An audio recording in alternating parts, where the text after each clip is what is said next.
नमस्कार दोस्तों, कई लोगों ने कमेंट किया कि आप हमें बताएं कि आशा की नियुक्ति कब होती है और क्या योग्यता होती है।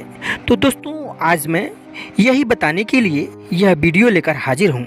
स्वागत है आपका यूपी बोर्ड ट्रिक में। उम्मीद करता हूं कि आप व आपका परिवार खुशहाल होगा। आशा कार्यकर्ता की भर्ती कब निकलती है और इनका वेतन कितना होता है, आइए हम इस पे विशेष चर्चा करते हैं।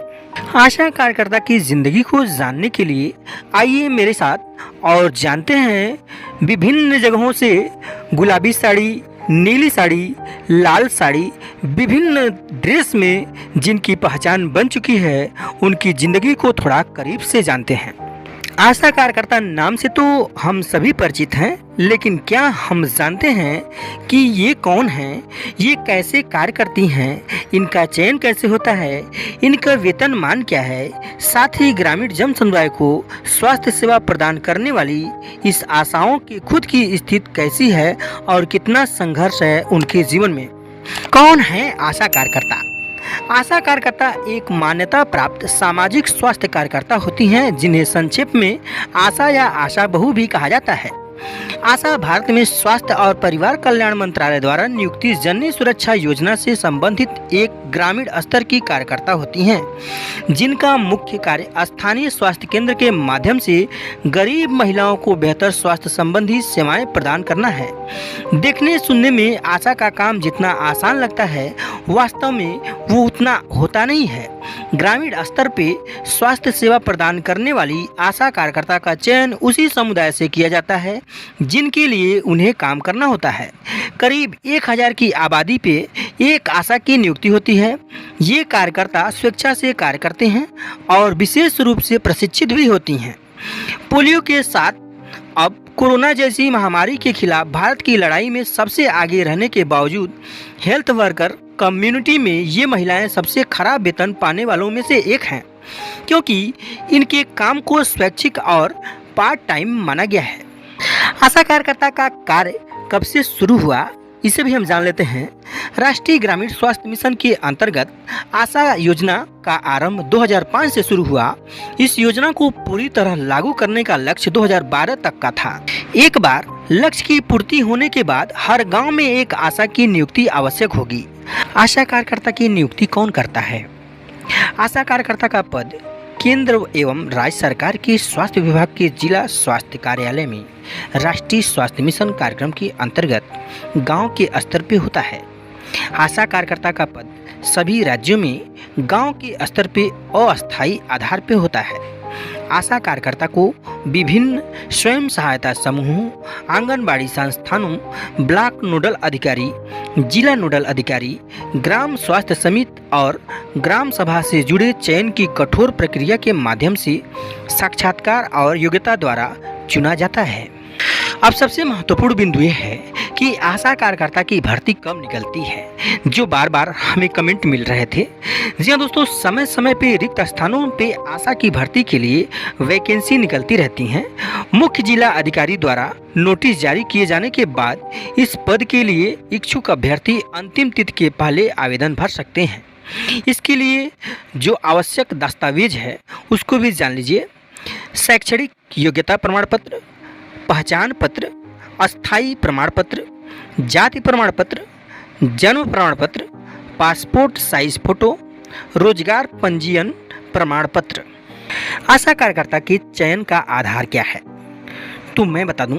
महिला संबंधित गांव की अस्थायी निवासी होनी चाहिए। प्राथमिकता के तौर पे तलाकशुदा या विधवा या विवाहित महिला जिनकी आयु 25 से 40 वर्ष हो चुकी हो, वही इसके लिए पात्र हैं। अल्पसंख्यक, अनुसूचित जाति, अनुसूचित जनजाति को वरीयता दी जाती है। महिला कम से कम 8वीं पास होनी चाहिए। हाई स्कूल पास को वरीयता दी जाती है। आशा कार्यकर्ता की वो 8 कार्य जो उन्हें महत्वपूर्ण बनाते हैं, उसको भी जान लीजिए। जी हाँ दोस्तों, आशा कार्यकर्ता का कार्य।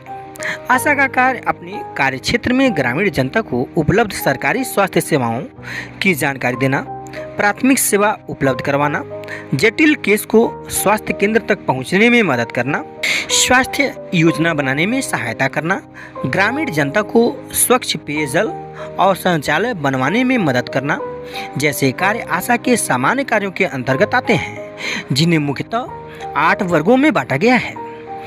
नंबर 1, ग्रामीण स्वास्थ्य योजना तैयार करवाने में भागीदारी। नंबर 2, स्वास्थ्य संबंधी में सुधार के लिए विचार विमर्श। नंबर 3, स्वास्थ्य कर्मियों एवं आंगनबाड़ी कार्यकर्ता के साथ संपर्क, सहयोग एवं तालमेल बिठाना। नंबर 4, एनएम के साथ तालमेल। नंबर 5, स्वास्थ्य, स्वच्छता एवं सफाई के मुद्दों पर परामर्श देना। नंबर 6, प्राथमिक चिकित्सकों देखभाल करना। नंबर 7, डिपो होल्डर यानी आशा गांव में सामान्य स्वास्थ्य सामग्री रख सकती हैं और उनसे सामान्य बीमारी का इलाज भी कर सकती हैं। इसके लिए आशा विशेष रूप से प्रशिक्षित की जाती हैं। नंबर 8, जन्म मृत्यु का रिकॉर्ड रखना और पंजीकरण करना। साफ शब्दों में कहें तो आशा कार्यकर्ता ग्रामीण जन समुदाय और स्वास्थ्य प्रणाली के बीच एक कड़ी का काम करती हैं। इनके कार्य को वैसे तो पार्ट टाइम माना जाता है, लेकिन असल में उनका काम 24 घंटों का होता है। अब हम जानेंगे आशा कार्यकर्ता का मासिक वेतन। कड़ी और कठिन मेहनत के बाद भी इनका वेतन बहुत कम होता है। एक कार्यकर्ता के 1 महीने का वेतन 2000 से 5000 रुपये तक होता है। ये वेतन इस बात पर निर्भर करता है कि वे किस राज्य से हैं। एक आशा कार्यकर्ता की ज़्यादातर कमाई प्रोत्साहन राशि या इंसेंटिव के रूप में होती है। अगर आशा कार्यकर्ता की मेहनत देखी जाए तो उसकी तुलना में ये इंसेंटिव भी बहुत कम होता है। जैसे पूर्ण टीकाकरण के लिए 75 रुपये, बच्चे के मृत्यु की सूचना पे 40 रुपये और गर्भवती महिला के साथ सरकारी अस्पताल जाने के लिए 300 से 600 रुपये मिलते हैं। अगर बच्चा ना बचे या महिला निजी अस्पताल में भर्ती हो जाए तो ये इंसेंटिव के रूप में भी आशा को नहीं मिलता है, यानी आशा कार्यकर्ता उसे खो देती हैं। आइए हम जानते हैं इनके चुनौतीपूर्ण काम। आशा कार्यकर्ता का काम खुद पे बेहद चुनौतीपूर्ण होता है। ग्रामीणों को सरकारी अस्पताल में उपलब्ध स्वास्थ्य सेवा के लिए समझाना, जैसे प्रजनन और बाल स्वास्थ्य, प्रतिरक्षण, परिवार नियोजन, सामुदायिक स्वास्थ्य संबंधी जानकारी देना, गर्भवती महिलाओं के घर का दौरा करना, उन्हें जरूरी टीके और अन्य स्वास्थ्य संबंधी जानकारी देना, साथ ही दस्त, बुखार और मामूली चोटों के लिए प्राथमिक उपचार प्रदान करना भी है। इन सब के अलावा जो सबसे चुनौतीपूर्ण कार्य मेरी नज़र में है वो है आम ग्रामीण जनता, जो आज भी नीम हकीम पे ज़्यादा विश्वास करती है। उन्हें नीम हकीम के पास जाने से रोक सरकारी अस्पताल ले जाना। इस कार्य में कई बार ग्रामीणों से आशा को लड़ना भी पड़ता है। उन पे पत्थर या डंडों से हमला भी सहना पड़ता है। ऐसी घटनाओं को अक्सर हम न्यूज़ में देखते पढ़ते रहते हैं।